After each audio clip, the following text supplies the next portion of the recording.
puente al infierno en la Yamuna Expressway. Nunca creí en las leyendas urbanas, hasta aquella noche en la Yamuna Expressway. Me llamo Arjun, y soy camionero en el norte de la India. Mi historia comienza en una cálida noche de verano, cuando el monzón parecía dar un breve respiro. Había estado conduciendo por horas, entregando un cargamento de textiles desde Delhi hasta Agra. La Yamuna Expressway era conocida por su eficiencia y rapidez, pero también por sus historias sombrías.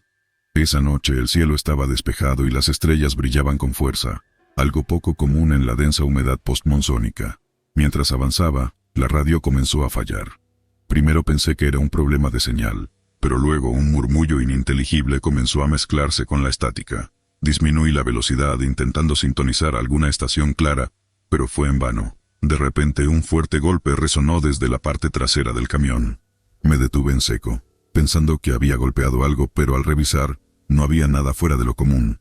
Regresé a la cabina, un poco inquieto. Al arrancar, noté a lo lejos una estructura que no recordaba haber visto antes. Un antiguo puente de piedra que cruzaba la autopista.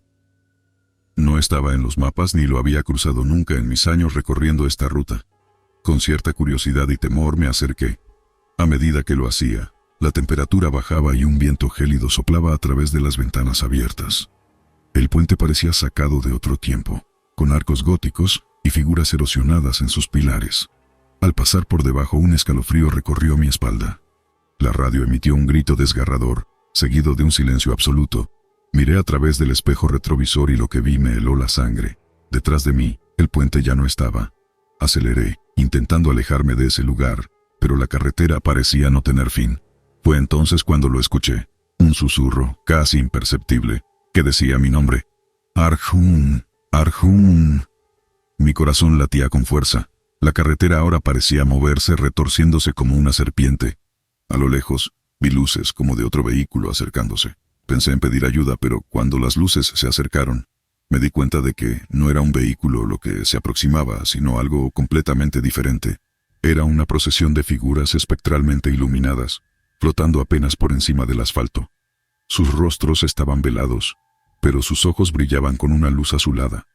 Mi mente luchaba por comprender lo que veía. ¿Eran acaso almas en pena, atrapadas en este tramo de carretera? No había tiempo para reflexionar. Apreté el acelerador, pero el camión apenas se movía. Era como si una fuerza invisible lo retuviera. Las figuras se acercaban, sus voces ahora más claras, susurrando palabras en un idioma que parecía antiguo y olvidado. Recordé una vieja superstición que mi abuela solía mencionar. Si te encuentras con los espíritus de la carretera, no mires atrás, ni hables, ni detengas tu viaje. Aunque siempre lo había considerado un cuento para asustar a los niños, ahora me aferré a esa creencia como un náufrago a su balsa.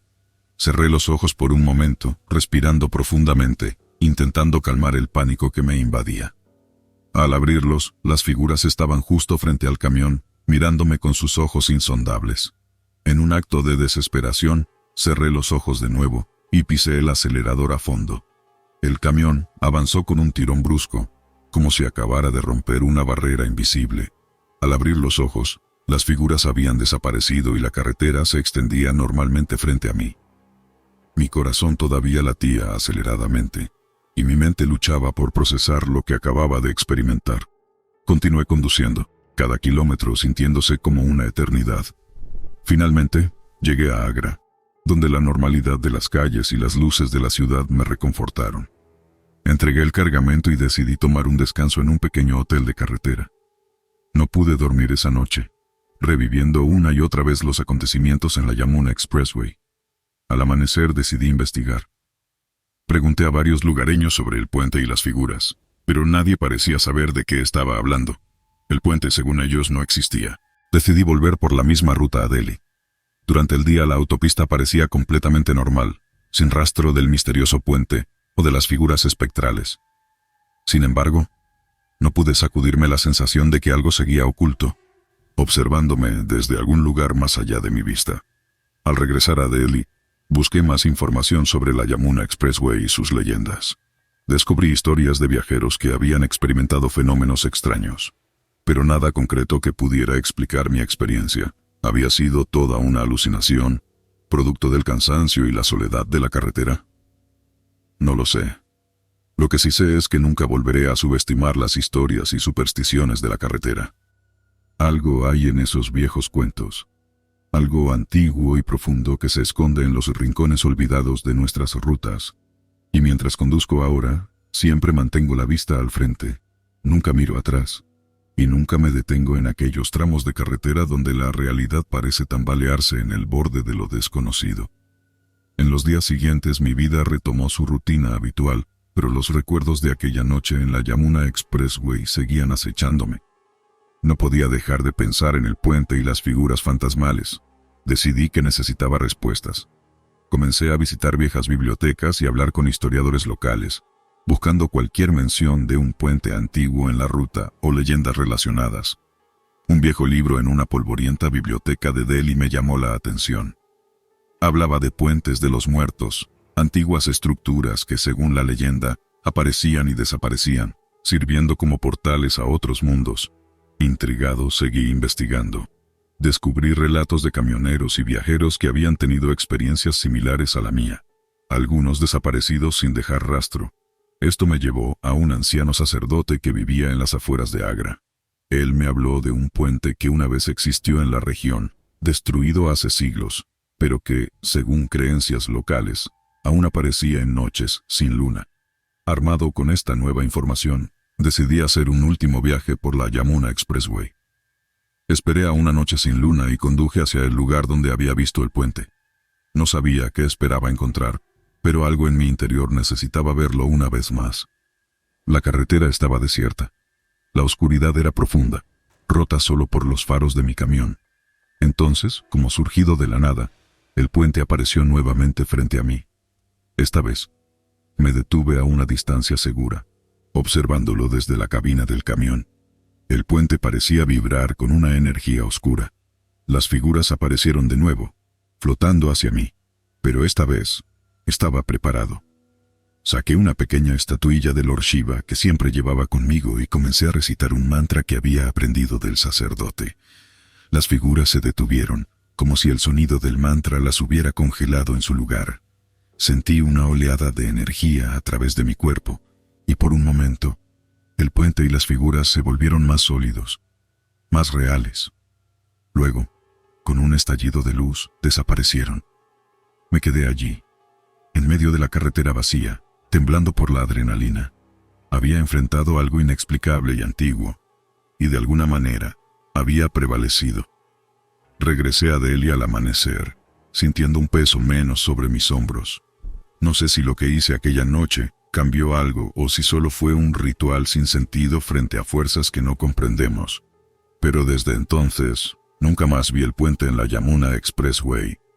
La vida continuó, y aunque ocasionalmente escucho historias de otros camioneros sobre experiencias extrañas en las carreteras de la India, ya no siento el mismo miedo. Ahora sé que hay misterios en este mundo que están más allá de nuestra comprensión, y que a veces lo mejor es simplemente aceptarlos y seguir adelante. Cazadores en la noche, bosques de Finlandia. Me llamo Eric. Nunca pensé que mi servicio militar en el tranquilo y gélido norte de Finlandia se convertiría en una historia que desafiaría los límites de mi cordura. Todo comenzó una tarde gris de noviembre, cuando nuestro pelotón recibió órdenes de realizar una misión de reconocimiento en un área boscosa, cerca de la frontera con Rusia. El objetivo era rutinario, verificar la presencia de actividades sospechosas y reportar. Llegamos al bosque al caer la tarde. Los árboles se erguían como gigantes silenciosos, sus ramas desnudas proyectando sombras grotescas en la nieve. La luz del día se desvanecía rápidamente, y con ella, mi sensación de seguridad. Nos dividimos en grupos de 3, yo estaba con Yuka y Lisa, 2 soldados experimentados. Caminamos en silencio, nuestros pasos amortiguados por la nieve fresca. Al principio, la única señal de vida era el crujir ocasional de las ramas bajo el peso de la nieve. Pero a medida que avanzábamos, comencé a sentir una sensación inquietante, como si fuéramos observados. Al anochecer, establecimos un pequeño campamento. La oscuridad del bosque finlandés es total, una oscuridad que parece devorar toda luz y sonido. Encendimos una pequeña fogata, cuya luz parpadeante apenas lograba perforar la negrura que nos rodeaba. Esa noche, mientras Yuka y Lisa dormían, tomé el primer turno de guardia. El silencio era absoluto, interrumpido solo por el crujir ocasional de la leña. Pero entonces lo escuché. Un susurro apenas perceptible, como hojas arrastrándose por la nieve. Al principio pensé que era el viento, pero el sonido se hizo más claro, más cercano. Algo o alguien se movía ahí fuera, en la oscuridad. Desperté a mis compañeros. Yuka tomó su rifle, escrutando la oscuridad, mientras Lisa intentaba calmar mis nervios. Pero no vi nada, y después de un rato, volvimos a la inquieta rutina de la guardia nocturna. Al amanecer, encontramos huellas en la nieve alrededor de nuestro campamento. Eran demasiado grandes para ser de un animal común, y demasiado extrañas para ser humanas. Yuka, con años de experiencia en el bosque, no pudo identificarlas. Esa mañana decidimos avanzar más profundamente en el bosque, siguiendo las huellas. El bosque parecía cambiar a medida que avanzábamos. Los árboles se apretaban más, como si intentaran ahogarnos en un abrazo frío y mortal. Las huellas nos llevaban en una especie de danza macabra, desapareciendo y reapareciendo de manera impredecible. Fue Lisa quien lo vio primero. Una sombra, moviéndose entre los árboles, rápida como un suspiro. Era grande, más grande que cualquier animal del bosque finlandés. Su forma era indefinible, como si estuviera hecha de la misma oscuridad del bosque. Nos detuvimos, congelados por el miedo y la incredulidad. Entonces, la sombra se detuvo y por un instante nos miró. Sus ojos brillaban con una luz pálida e inhumana. En ese momento, supe que no estábamos cazando, éramos la presa. Yuka disparó hacia la sombra, pero se desvaneció como si nunca hubiera estado allí. Decidimos regresar al campamento, pero el bosque parecía haber cambiado. Los senderos no llevaban a donde deberían. Estábamos perdidos. Los días y las noches comenzaron a mezclarse. El frío se convirtió en nuestro constante compañero, mordiendo nuestros huesos y nublando nuestros pensamientos. La sombra nos seguía, siempre al borde de nuestra visión, nunca lo suficientemente cerca. Nos estaba cazando, jugando con nosotros. Una noche, mientras intentábamos encontrar el camino de regreso, escuchamos un grito. Era Lisa. Corrimos hacia donde estaba, solo para encontrar su mochila en el suelo, vacía. Lisa había desaparecido, tragada por el bosque y su oscuro habitante. Yuka y yo estábamos solos ahora, agotados y al borde de la desesperación. Esa noche, la sombra finalmente se acercó. Se movía con una gracia terrible, como un depredador acechando a su presa herida. En ese momento, algo en mí se rompió. Ya no sentía miedo, solo una ira ardiente. Tomé mi rifle y disparé, una y otra vez, hacia la sombra. Pero las balas no tuvieron efecto. La sombra se abalanzó sobre nosotros y el mundo se volvió negro. Desperté en una cama de hospital con médicos y enfermeras a mi alrededor. Me dijeron que un equipo de búsqueda nos había encontrado a Yuka y a mí en el bosque, inconscientes pero vivos. De Lisa no había rastro. Los días siguientes en el hospital fueron un torbellino de interrogatorios y exámenes médicos. Yuka, igual de confundido y aterrorizado que yo, apenas hablaba. Los médicos dijeron que mostraba signos de un trauma severo. En cuanto a mí, las pesadillas plagaban mis noches, reviviendo una y otra vez el encuentro con la sombra en el bosque. La policía y el ejército interrogaron a Yuka y a mí por separado. Contamos nuestra historia, pero ¿quién podría creernos?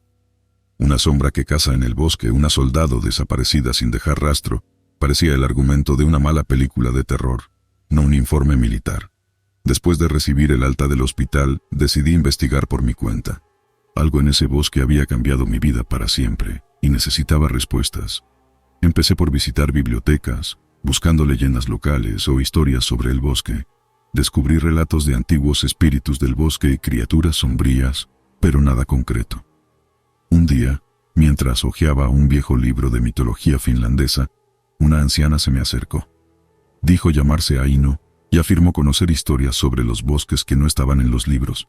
Según ella, lo que habíamos encontrado era una antigua entidad, un guardián del bosque que protegía su territorio de intrusos. Aino me invitó a su casa, una pequeña cabaña en las afueras del pueblo, llena de antigüedades y libros sobre folclore.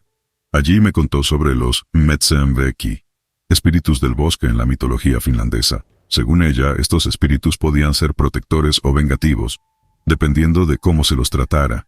Me habló de un espíritu en particular conocido como Vario, que significaba sombra. Era un protector del bosque, pero también un cazador implacable de aquellos que lo profanaban. Ahí no creía que lo que habíamos encontrado era Barjo, enfurecido por alguna razón desconocida. Armado con este conocimiento, me enfrenté a una decisión. Debería volver al bosque y enfrentar a Barjo, intentando encontrar a Lisa o al menos descubrir su destino.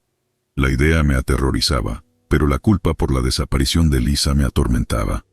Después de muchas noches en vela, tomé mi decisión. Volvería al bosque. Preparé mi equipo con cuidado, incluyendo cámaras y dispositivos de grabación. Si iba a enfrentar a Barjo, quería tener pruebas. Yuka, aún traumatizado, se negó a acompañarme, así que entré solo en el bosque, el mismo bosque que me había llevado al borde de la locura. Caminé durante horas, siguiendo los mismos senderos que habíamos recorrido durante nuestra misión. Al caer la noche, establecí un pequeño campamento.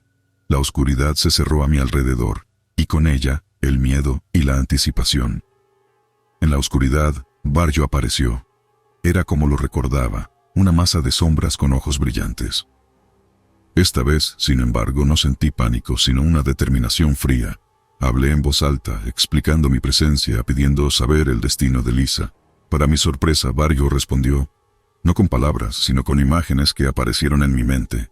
Vi a Lisa, entrando en una zona prohibida del bosque, perturbando algo antiguo y sagrado. Vi a Barjo, enfurecido por esta violación.